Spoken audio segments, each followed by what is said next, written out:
What if I told you that Queen Camilla's sudden health collapse might not be a health collapse at all? Because the moment you line up the dates, the whole thing stops looking like an illness and starts looking like a script.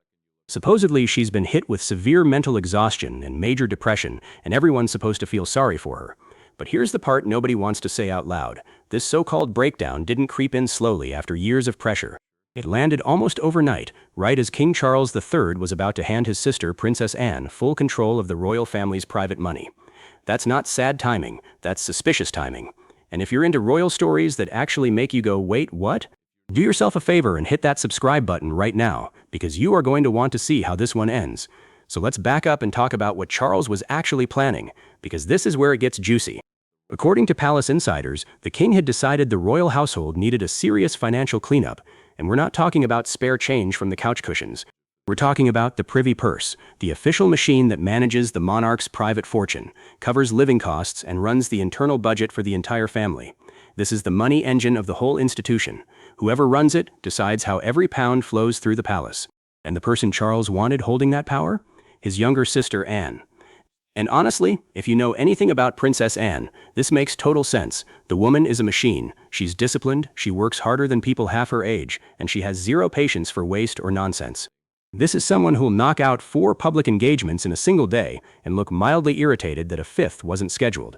So when Charles looked at a bloated household bleeding money on things it didn't need, handing the keys to Anne was probably the smartest call he could make. Simple, right? Except it wasn't simple at all, because that one decision quietly lit a fuse. Here's the twist. That plan put Camilla directly in the crosshairs, and she knew it. Multiple sources say she didn't just mildly object to Anne taking over. She treated it like a threat to her very survival inside the palace. Think about it. If Anne controlled the money, Camilla's grip on internal resources would basically vanish overnight. But it wasn't only about the cash.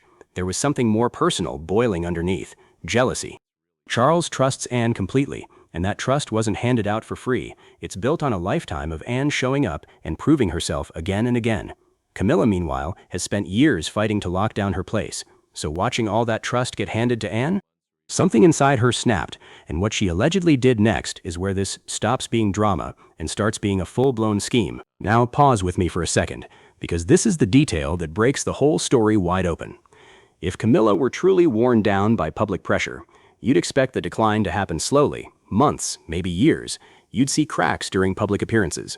Staff would whisper about small changes. That's how real exhaustion works. But according to the reports, none of that happened. There was no slow slide. Her collapse showed up almost the exact second she found out about the king's plan, and that's not how a genuine mental health crisis behaves. That's how a strategy behaves, and wait until you hear how far that strategy allegedly went, because the claim is that Camilla reached out to a private doctor in Chelsea and asked him to build her a fake medical file. Not a casual, "I'm feeling a bit run down" note, a full, official-looking report diagnosing her with severe mental exhaustion and major depression, the kind of paper that stops a worried husband cold, the kind of document that could make a king rethink an entire decision. And it gets more uncomfortable. Supposedly, she contacted this doctor directly, told him to write that her condition was caused by relentless public pressure, and offered him money to falsify the whole thing. If that's true, this isn't someone exaggerating a bad day. This is a calculated plan to hijack the king's compassion and turn it into a weapon.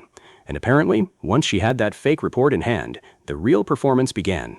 She started showing up in front of Charles looking absolutely wrecked, hollow face, tired eyes, the full picture of a woman falling apart.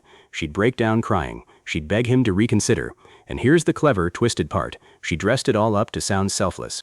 She told him that if he gave her control of the privy purse instead of Anne, it would give her a reason to keep going. It would help her heal. It would be the very thing she needed to recover. Read that again. She took a position of total weakness and flipped it into a demand for power. She wasn't asking him to slow down. She was asking him to completely reverse course and hand her the exact authority meant for Anne, and she used her own illness as the reason. That's a move that only works if the other person cares too much to notice the logic. And for a while, it worked. Charles reportedly started to bend. He saw his exhausted wife. He held a medical report in his hands. He was stuck between fixing the palace and protecting the woman he loved, an impossible spot for anyone. And Camilla knew exactly which buttons to press. But then she pushed her luck, and this is the moment the mask started slipping, because she didn't stop at the money. She also demanded a written promise from Charles handing over Queen Elizabeth II's symbolic jewelry collections, not just to her, but to her children from her previous marriage. Those aren't trinkets, those are priceless pieces woven into centuries of monarchy history. And the fact that she dropped this bombshell in the middle of a conversation about her fragile mental health, that tells you everything. If she was really trying to recover, why would she need jewels? Why demand a written inheritance pledge? Why lock in financial security for kids from an old marriage? None of that heals depression. All of that consolidates power. And guess who noticed? Princess Anne. Because Anne doesn't miss things. She's sharp, she watches, and something about this whole situation smelled wrong to her. What tipped her off? The phone calls. Every single time Charles stepped out of his study, Camilla would whip out her phone and start talking in a low, hushed voice. And the way she carried herself on those calls didn't match a woman supposedly crushed by exhaustion. She was too sharp, too focused, too in control. So Anne did something bold. She quietly placed a trusted person on the cleaning staff assigned to Camilla's quarters. And eventually, that person managed to photograph everything on Camilla's phone, the call logs, the messages, all of it. And when Anne went through it, jackpot. The Chelsea doctor's name matched the one on the diagnosis. His number kept popping up over and over in Camilla's call history. Suspicion had just turned into something a whole lot heavier. And Anne didn't sit on it. She didn't file a report or wait for permission. She marched straight to the doctor's clinic and confronted him face to face. At first he tried to hold the line, insisting the diagnosis followed proper medical steps, but then Anne laid out the call records and the messages in front of him, and he folded. He admitted Camilla had contacted him, admitted she'd offered him money, and admitted the entire diagnosis was fake. No real symptoms, no actual signs of exhaustion or depression, nothing, just a paid-for lie. And now Anne had it all, a living witness, screenshots, a full confession. So she took every bit of it straight to her brother. But here's the chilling part. She wasn't asking why he was cruel, she was asking why her plan fell apart. Because when you compare what she said to what she actually did, the contradiction screams. She claimed public pressure broke her, but she was busy paying a doctor to invent that story. She claimed she wanted to heal, yet her demands were all money, jewels, and inheritance. She claimed she was too weak to cope, but she was strong enough to run a multi-step con. That's not a health crisis. That's a power grab dressed up as one, and by faking it, she weaponized the very kindness Charles was trying to give her. And here's what really sticks with me.